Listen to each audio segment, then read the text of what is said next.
Hi friend, मैं आज आप लोगों को कंपोनेंट ऑफ सेल के बारे में पढ़ाऊंगा। कंपोनेंट ऑफ सेल यानी सेल में कौन कौन से पार्ट होते हैं यानी कंपोनेंट होते हैं। तो सबसे पहला कंपोनेंट जो होगा वो है सेल इन्वॉल्व। Cell envelope. अब सेल इन्वेलप जो होता है तो क्या होता है, it is the outer covering layer of protoplasm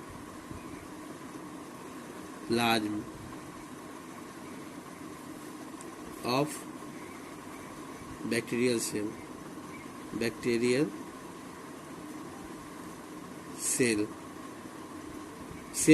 cell envelope जो होता है सो आउटर कवरिंग लेयर होता है प्रोटोप्लाज्म का, यानी जो प्रोटोप्लाज्म सेल में जो होता है उसका सबसे ऊपर वाला जो कवर होता है उसे हम सेल इन्वॉल्व कहेंगे। अब सेल इन्वॉल्व जो होता है तो सेल इन्वॉल्व में कितने कंपोनेंट होते हैं, तो it consist of 3 component. The first one is glycocalyx.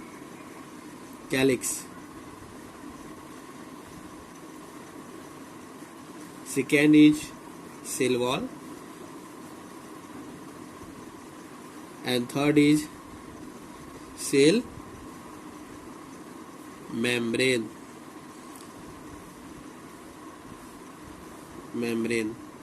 अब ये जो होता है ग्लाइकोकैलिक्स जो होता है सो हर एक बैक्टीरियल सेल में प्रेजेंट होना, मतलब में नॉट भी प्रेजेंट होता है, बट सेल वॉल और सेल मेम्ब्रेन अधिकतर बैक्टीरियल सेल में प्रेजेंट होते हैं, यानी प्रोकैरियोटिक सेल में प्रेजेंट होते हैं। तो हम आते हैं फिर ग्लाइकोकैलिक्स पे आते हैं। ग्लाइकोकैलिक्स जो होता है it is the outermost layer in some bacteria। क्या होता है ये, कुछ बैक्टीरिया में क्या होता है आउटर लेयर होता है, और ये क्या होता है तो ये स्टिकी होता है, ये स्टिकी। उसके बाद क्या होता है ये, तो जेलिटेनियस मटेरियल होता है, जेलिटेनियस मटेरियल। अब जेलिटेनियस मटेरियल के कारण क्या होता है, तो इसमें जितने मतलब आउटसाइड के रहते हैं, मतलब आउटसाइड के मटेरियल होते हैं, इसमें क्या होता है तो कंडक्ट करते हैं, तो जेलिटेनियस मटेरियल होते हैं ये जो ग्लाइकोकैलिक्स होते हैं, ग्लाइकोकैलिक्स ये 2 टाइप के होते हैं। कितने टाइप के होते हैं, तो 2 टाइप के होते हैं। तो एक होता है स्मूथ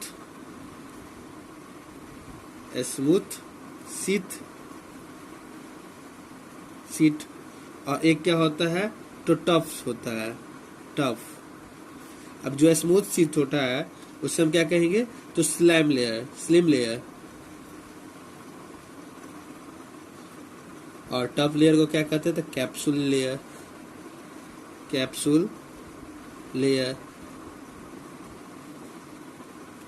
उसी प्रकार अब देखिए ये जो स्मूथ शीट होता है उसे हम स्लिम लेयर कहते हैं, और टफ शीट को क्या कहेंगे तो कैप्सूल लेयर कहेंगे। अब ग्लाइकोकैलिक्स जो होता है वो 2 मतलब लेयर में बटा हुआ है, एक आउटर लेयर होता है और एक इनर लेयर होता है। तो ग्लाइकोकैलिक्स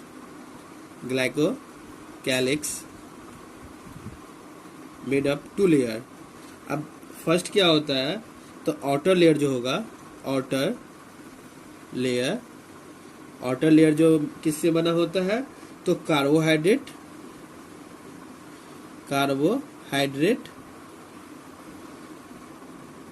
एंड लिपिड से बना होता है, एंड लिपिड्स से उसके बाद जो इनर लेयर होता है इसका, इनर लेयर वो किसका बना होता है? तो प्रोटीन का होता है, प्रोटीन का बना हुआ होता है। इसे हम कार्बोहाइड्रेट और लिपिड का जो बना होता है इसे हम क्या कर सकते हैं? तो म्यूकोपॉलीसेकेराइड, म्यूकोपॉलीसेकेराइड भी कर सकते हैं। और ये प्रोटीन को क्या कहेंगे हम? जो ये इनर लेयर बना होता है तो ये म्यूकोपॉलीपेप्टाइड से बना भी कह सकते हैं।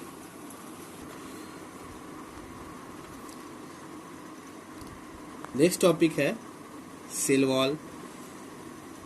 सेल वॉल, और ये सेल वॉल जो होता है क्या होता है? तो सेल वॉल जो होता है it is property, cell wall का एक प्रॉपर्टी होता है, it is property by which bacteria were considered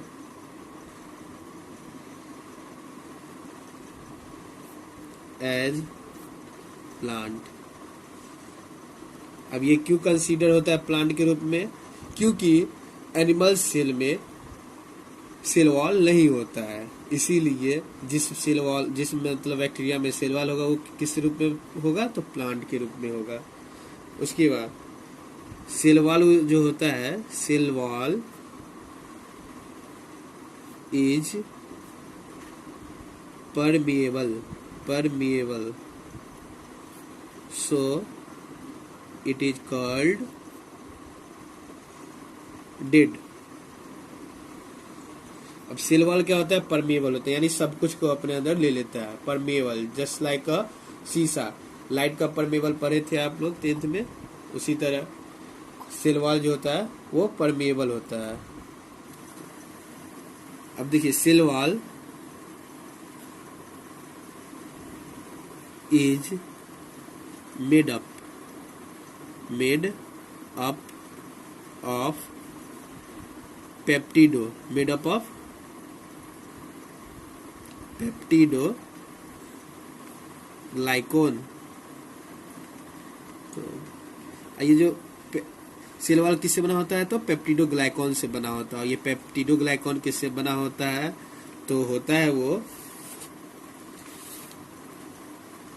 N acetyl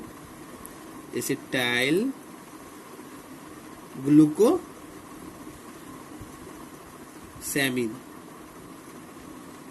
यानी शॉर्ट में इसे हम कहेंगे NAG। और किससे बना होता है? तो एन एसिटाइल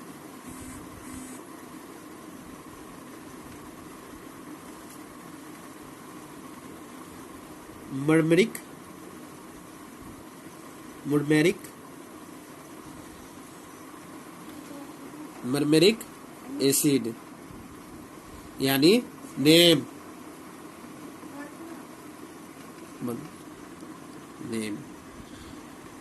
ये जो जुड़ा होता है, ये दोनों जो जुड़े होते हैं किससे जुड़े होते हैं? तो क्रॉस लिंकेज से जुड़ते हैं, क्रॉस लिंकेज से जुड़ते हैं, जिसके कारण ये पेप्टिडोग्लाइकॉन बनता है। उसके बाद हम आते हैं प्लाज्मा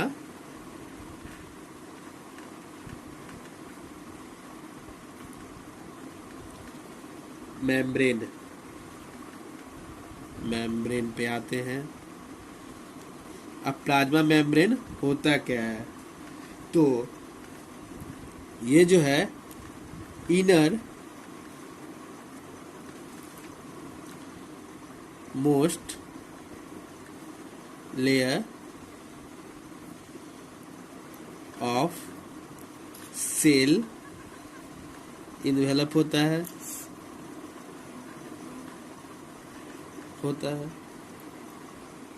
उसके बाद ये सिलेक्टिवली परमिएबल होता है। जिसके कारण इसे लिविंग भी कहते हैं। और ये जो सेल वॉल था वो क्या था, परमेबल था, जिसके कारण उसे डेड कहते थे। लेकिन ये सिलेक्टिवली परमेबल है, यानी ये सिलेक्ट हुई चीज को ही लेता है अपने अंदर, जो इसको जरूरी होता है, सेल को जरूरी होता है उसी को लेता है। उसके बाद प्लाज्मा मेम्ब्रेन में क्या होते थे, रिस्पिरेटरी एंजाइम होते हैं, रिस्पिरेटरी एंजाइम होते हैं।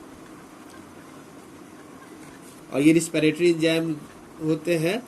उसके बाद ये जो वर्क करता है, तो ये सेल वॉल को, मतलब सेल वॉल को बनाने में भी वर्क करता है। जब सेल का डिवीजन होता है तब सेल को बनाने में भी वर्क करता है। रिस्पाइम जो है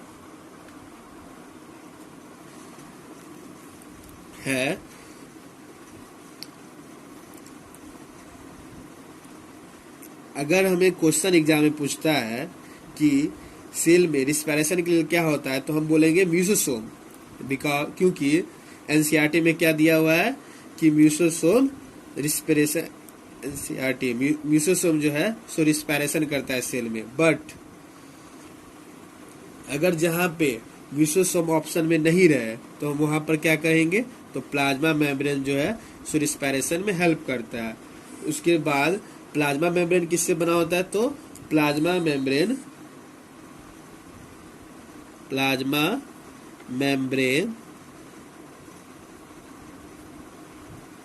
is made up of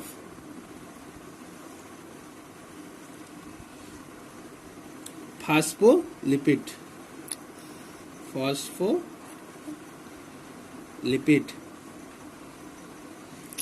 इसी के साथ आज का क्लास समाप्त होता है। इस चैनल को आप लोग ज़्यादा से ज़्यादा लाइक करें और सब्सक्राइब करें और बेल आइकन पर क्लिक करें। अगर इफ कोई भी प्रॉब्लम आप लोगों को होती है इस नोट से रिलेटेड या जो हम आपको समझाते हैं, तो आप कमेंट में भी कर सकते हैं।